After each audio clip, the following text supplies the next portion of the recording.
Okay, so today is Monday, July 24th, 2000, Yeah. and my name is Adele Sidney, and I am interviewing Louis Goldstein, my father, about his early years and his experiences coming to Canada. So, Dad, if you want to start off by just giving just a brief background of where you came from in Europe and your family. Well, I can't give you very much good about it.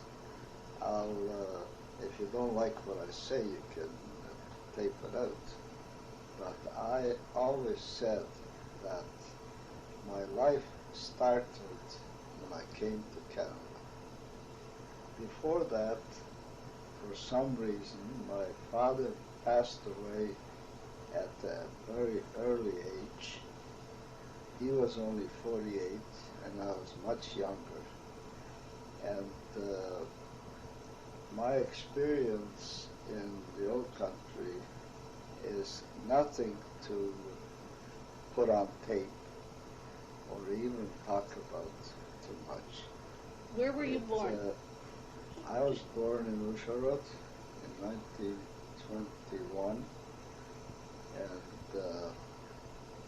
I came to Canada in October of 36. And I can tell you what happened from October of 36. It was during the Depression, and there wasn't very much that anybody had. My family were not rich people. My brother Samuel Shaw was an electrician, and my brother Harry came out in 33, and he also joined in the electrical trade. As a matter of fact, I just want to go back a little bit and say that my sister Rose was the first one to come here in 1927, I think it was. Now, why did they all end up in Ottawa? You want to explain that to us? My uncle Sam Gluck was living here, and he was in business as a premier hat shop, and he, it seems, was the one who decided that a bunch of kids that he saw on his last visit to Usharod, that it wasn't a good place for them to stay. You were his sister's children. My sister's children. So he started bringing us out, and after that we brought each other out. And we've been, my sister Rose moved to the States after being here for a while. I don't remember how many, a couple of years anyways. And Sam was just remained here with Harry. And then in 36, I came out with my sister Shari and my brother Leo. So that's how it started. We were given the privilege of going to a year of schooling, as far as I'm concerned, mostly to learn English, because we didn't understand a word of English. And then my brother Leo became an upholsterer with Sam Sassler. And I joined the family firm as an electrician until until I joined the Air Force in '43. In the meantime, just going back a little bit, try to remember those very first years when you first arrived. yeah. And what was your impression of Ottawa and of the Jewish community? Who do you remember? Who befriended you? Who do you remember as being remarkable in those days? I remember that I was very impressed with Ottawa. Mm-hmm. We used to live on, our first place was on Rideau Street near Nelson, and I looked across the street and I could see those beautiful little gas stations. And I was... What was impressive about the gas stations? Their construction. Yeah. They were just like little... just like little toy houses. And then the whole city was, for me, coming from where I came from, this was this was like paradise. And so of course we lived together for about a year on Rideau Street, and then my sister Rose came out. She was married at the time, and she brought her son Morton with her. And then Harry Rappaport, her husband, got into different types of businesses, and he ended up with the Mirror Grill in Back Street. And so it went. We all settled in. Of course, I joined the firm, and I got my license. But then, for the war years,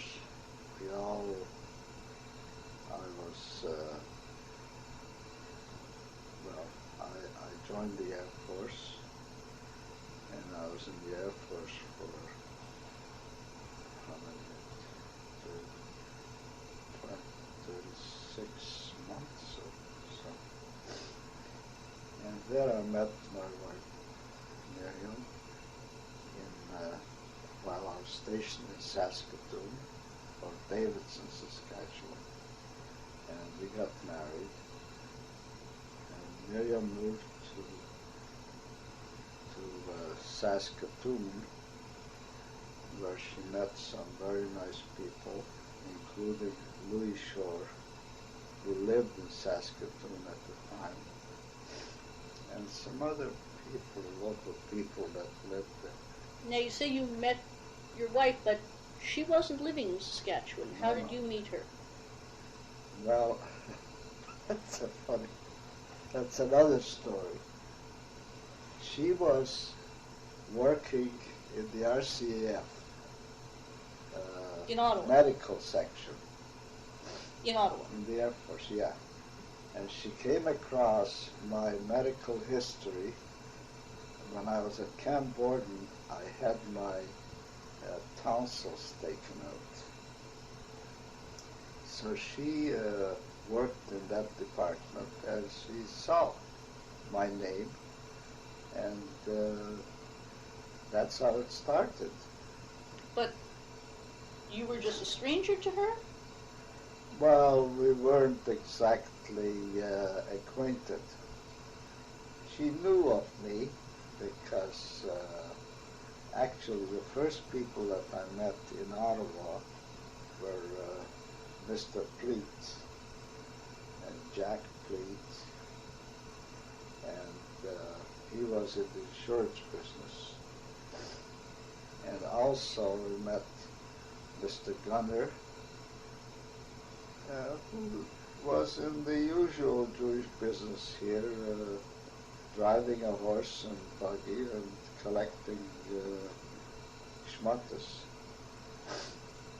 And there I met the gunners were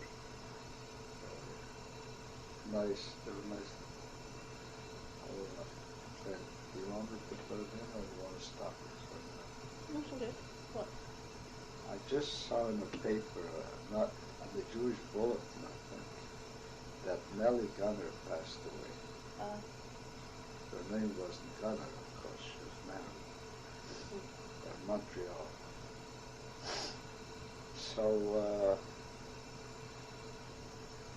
So those are my first Jewish friends, and well, when I got married, we were married in Ottawa. I was actually in Davidson, Saskatchewan at the time, and I came down to Ottawa on a leave, and we got married, and then we went back, sort of a honeymoon for Miriam, to Saskatoon, and she made some very nice friends. It helped a lot that during the war, the people of out west were very friendly to strangers. So that made it much easier for her. We lived in a place, Mrs. Gross was where we lived.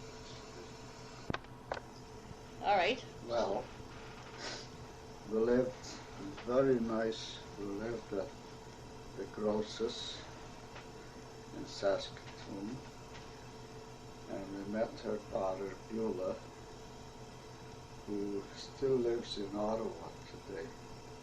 I forget her name, her married name. Ned Adler? Adler? Maybe it's Adler. And so then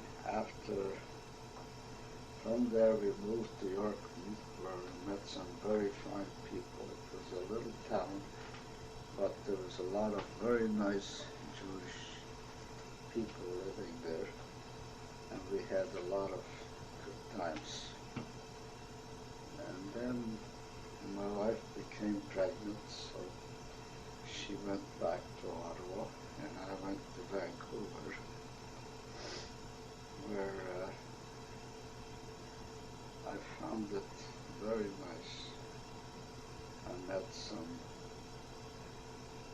people there, including Gus's, my brother-in-law, Gus Salmon. His sister lived in Vancouver, and through her, I had a wonderful time. Then when we came back to Ottawa, we, of course,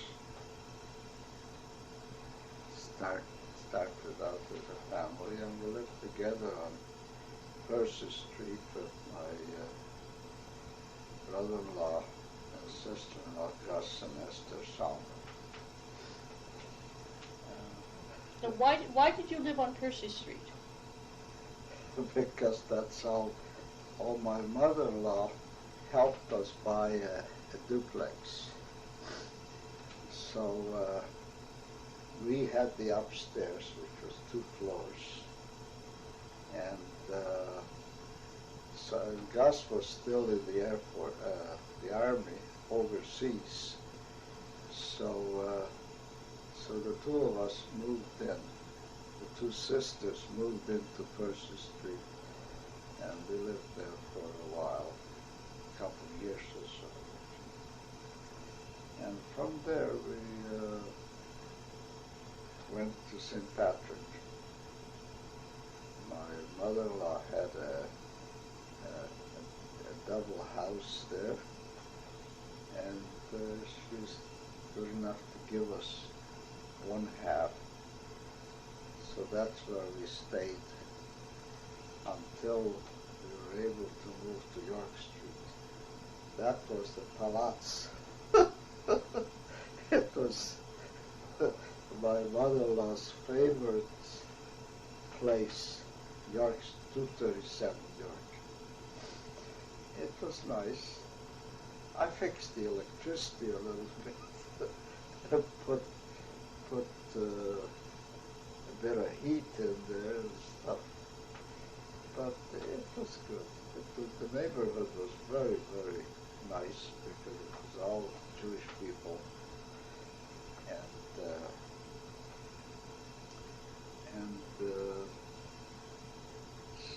But eventually we wanted to improve ourselves. Now, you were living then with your mother-in-law. I was living, the mother-in-law was living with us.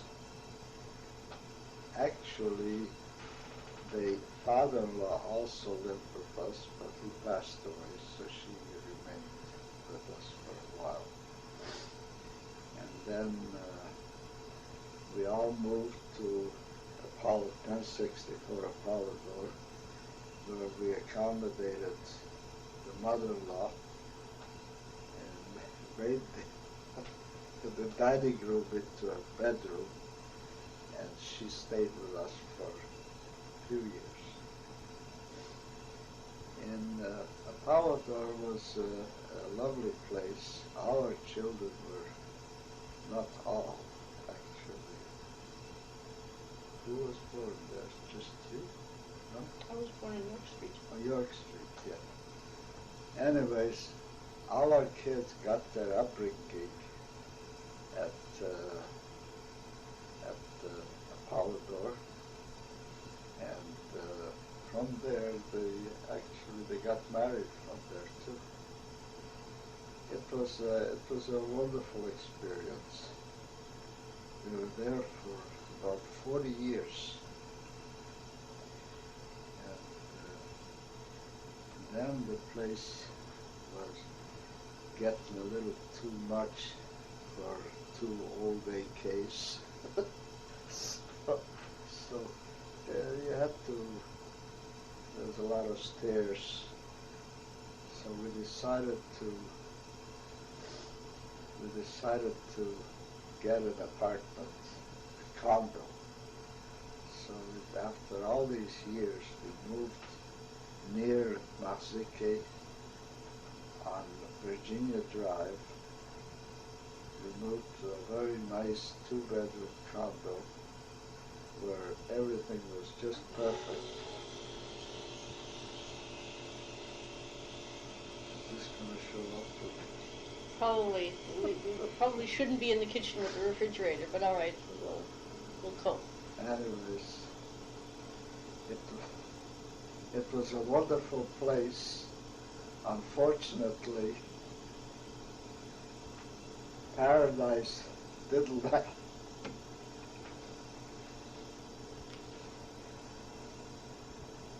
last very long because my wife got sick and she wasn't able to look after things anymore. So we ended up at the Central Park Lodge on Carling Avenue.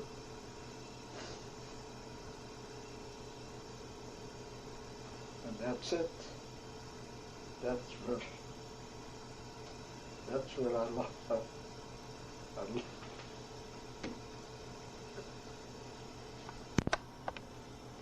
Okay, we're going to go back now to the 30s when you first came. And you'll fill in a little bit more of the flavor of what it was like.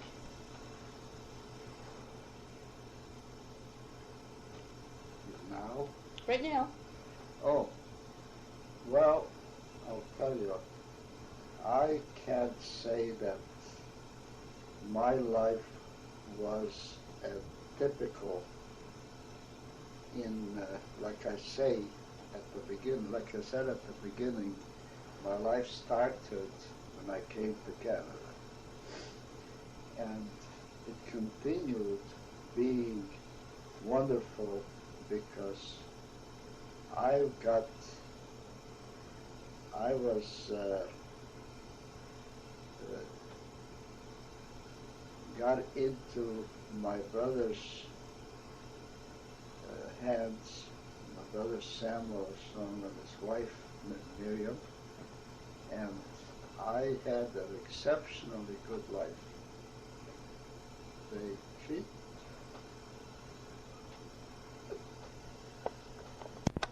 Okay. well, like I said, I had a very good life with my brother Sam and his wife Miriam. He treated me like her own brother. And so I must say that I had it very good. I didn't feel the depression as much as I would normally do, because it was a hard time for most people, including my brother Sam, who was not he wasn't any different from anybody else. It was hard. It was hard for people to make a living, and but it was a good life. People on Murray Street were Murray and Clarence and York Street, where I lived for a while, were not rich people, but everybody had a good life. We all lived a good Jewish life because it was a sort of a, you could call it the ghetto, but I wouldn't say if it was a ghetto, it was a wonderful Jewish close community. And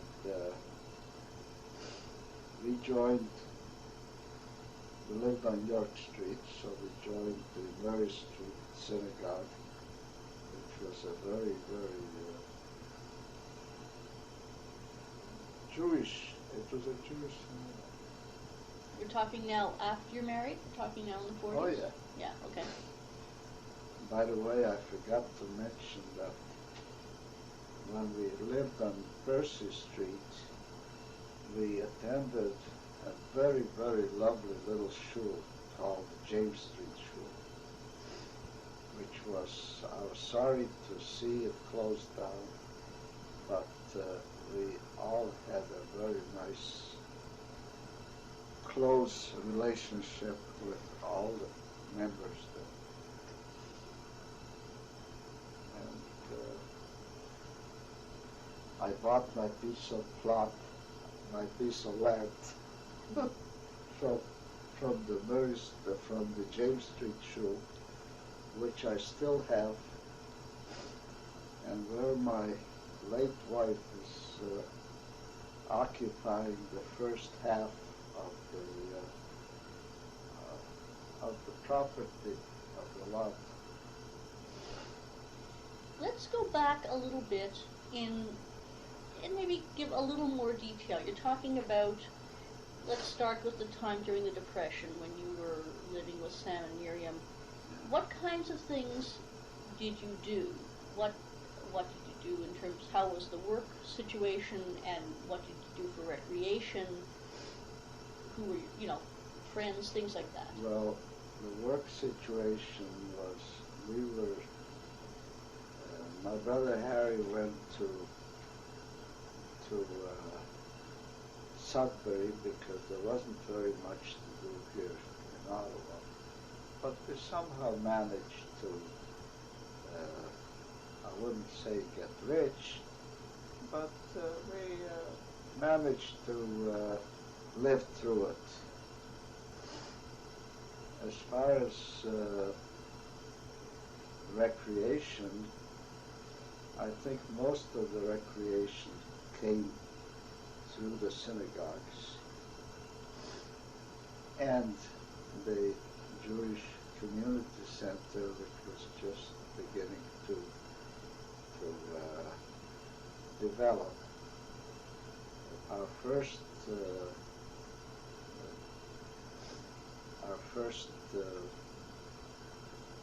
community center was on George Street. It was actually it was a school, but it was also used as a community center. And then when we got rich, we moved to well, each group of people had their own synagogue. Like we were on Murray Street. King Edward had the what was the name of King Edward? That became the chapel, the funeral chapel? Yeah. Yeah, I forget. There was a synagogue on King Edward where all the rich people lived, the A.J. Freemans and the others. And then there was another synagogue on Rideau Street called the Rideau Street Shul, I should say. And between all those synagogues and the small community center, we had some nice activities. Such as? If there's a holiday to have a Purim holiday or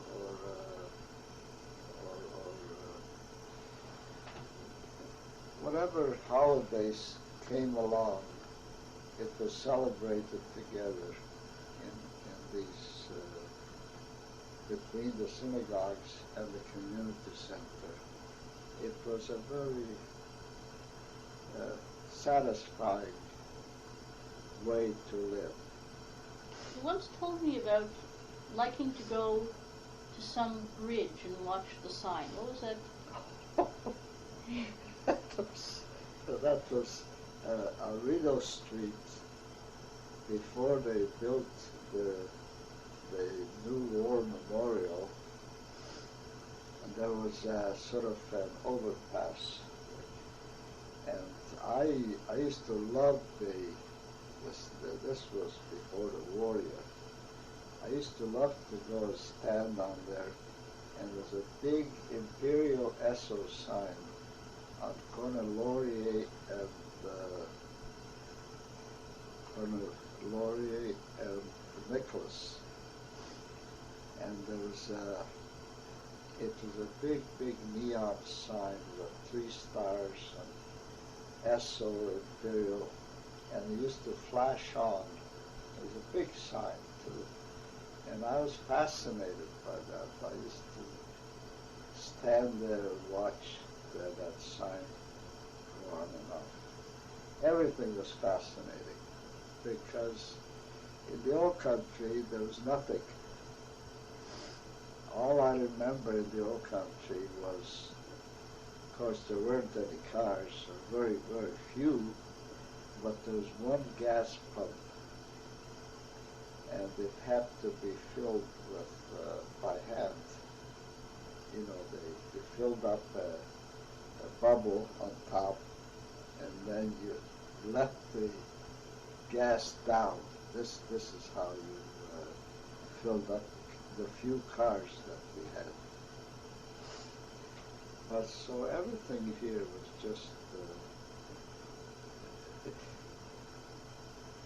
just like living in a fairyland. And of course, like I say, I didn't feel the depression as much as some people would have, including my brothers Leo and Harry, and even Sam, because I had a good brother.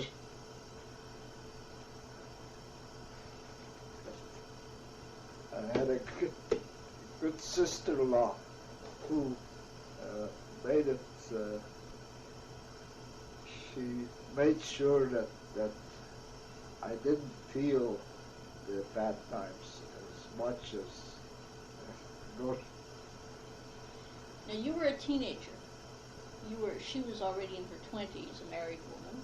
Yeah. And you used to get a wage from Sam for working, right? And you paid into the house, right? Wage. Used to get $6 a week for not 5 days work, but 6 days work. So I used to give her $3, I think it was, and a lot of times she gave me back. So I was the rich guy. So I remember there was a Brand family in Ottawa. Sidney Brand was a friend of mine. So I was the rich guy, so I used to take him out on Sundays. So where did we go? We walked over on Sunday. First we went for a canoe ride for a half an hour under the Parliament buildings there. No, under the Mint on Sussex Street. And then... On the Rideau? Or is it the no, Ottawa? No, Ottawa. On the Ottawa, okay. Ottawa. And then we went from there, we walked over to Hull because Ottawa didn't have any shows open on Sunday.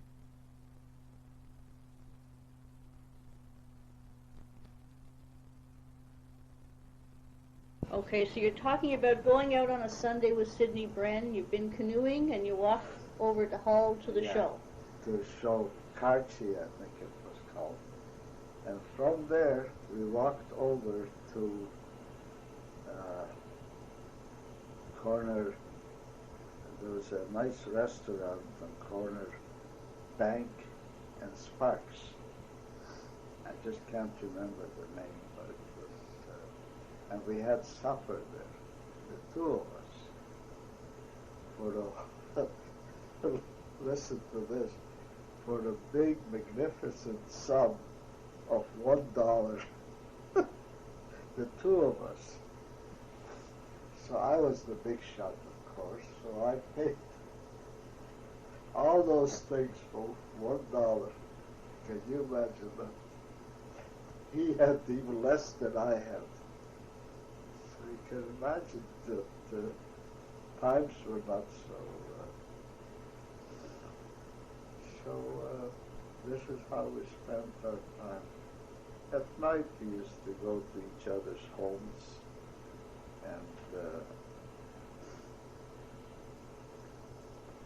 this is how we, on weekends, it was mostly shul activities. And sometimes when my brother Sam had a car, of course, he had a business. So we used to go on trips. He loved smoking. So he used to go to Syracuse for the day to buy cheap cigarettes. It's a long way to go for the day, especially then. Yeah, it was 3 or 4 hours each way. So what do you think we did there? So he bought cartons of cigarettes, and one time I says to him, Sam, you're going to get caught. Anyway, they came to the border, and the guy says, anything to declare? No, nothing. Says, get out to the car. So Sam got out to the car, and the guy looked under the seat, and there's a whole bunch of cigarettes. So he took each package and he threw it out on the sidewalk. Oh, Sam tried to blame everybody else because, if they catch you, they could take your car away. Anyway, so that was one Sunday. We had a nice trip to Syracuse, and there was no freeways in those days, so you had to go although the roads were a little bit better in the States than they were in Canada. Canada, the roads were pretty bad. So this is how we spent a lot of our Sundays. I used to take the kids out on Sunday. There were a little, what do you call them? Little parks around Ottawa where you could go and take your lunch. And there was, I remember one had a stream with a little waterfall in it. And so I used to pack it. I had a truck, so I used to. This was after the war.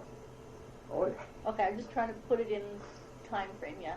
So I used to put in a Chesterfield in the trucks to make it more comfortable for the kids. So we went to these places which were around Ottawa, a few miles outside. And we had a good time. We each enjoyed ourselves. And now I'm curious. As you say that you were in business with Sam, and Sam had the car. Yeah. How did you get around to work? Well, actually, I not right away, but very shortly after, I took over the servicing. I was mostly on repairs. So Harry, we bought an international truck, which was stripped, let me tell you. There's no heater in there, there's no nothing. So they gave me the international to drive so that I could go and service the different homes. And this is what I used to take the family on these little picnics too. Again, that was after the war. But what about during the Depression? There were you came, you started working. During the Depression, I wasn't married. Right. So how did you get around to work, though? To work, I lived with the boss. Uh-huh. I lived with Sam, so he was the one that was went to work, and I went with him. Mm-hmm. But it was, today people wouldn't live like we did. It was a good life. It was a very satisfying life, but we didn't know any different. This was our life, and we found ways to enjoy ourselves. What was the impact of the war? You came in 36, your mother came in 39, and what do you remember about the start of the war and the effect that the war had on your life? The impact of the war didn't have much effect on my life, except that I joined the Air Force, and I was in the Air Force for, I think it was 3 years. But otherwise, I don't feel that there was no, we had the propaganda of the war, we had the anti-Semitism of, especially in Quebec. There's a lot of the French people were against, very much anti-Semitic. And but there wasn't too much impact on me because all our customers were Jewish. We didn't have any other customers, and so we just sort of lived amongst ourselves, and there was really not too much. There were some Jewish people who were like Barney Wise, who was friendly with Mackenzie King, and he did help out some Jewish people to come to Canada. But I don't recall that there was any direct, nothing that affected us directly. The war did not affect us at all, except that a lot of the young people joined up and went to war. Otherwise, the ones that remained, they tried their best. There were shortages of certain things, of course. And like we had in our trade, my brothers had a hard time getting the materials to do the electrical work. So you tried all kinds of finagling. You went to Montreal and the black market and all this stuff. You know, like, and that's how we managed somehow to get through the war. And so we are there today. That's how we, after the war, it was very good. We worked our way up, we worked our business up, and then we went into we opened up a retail outlet to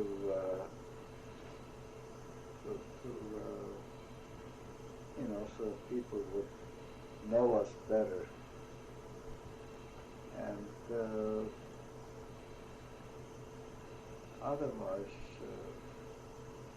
it was hard work, but it was good work. You know, you worked hard, but you saw an accomplishment. You know. I brought up my family. I think that we had no hardship. My children had everything that they needed. I didn't say what. I didn't say wanted, although my children never wanted too much. But everything they needed. And lucky enough, they all turned out very well. So that's where I am today, at the Central Park Lodge, and I'm not getting younger. I don't know if I'm getting older, but this is life. You can't do the same thing now as you did 50 years ago. You try your best, and that's it.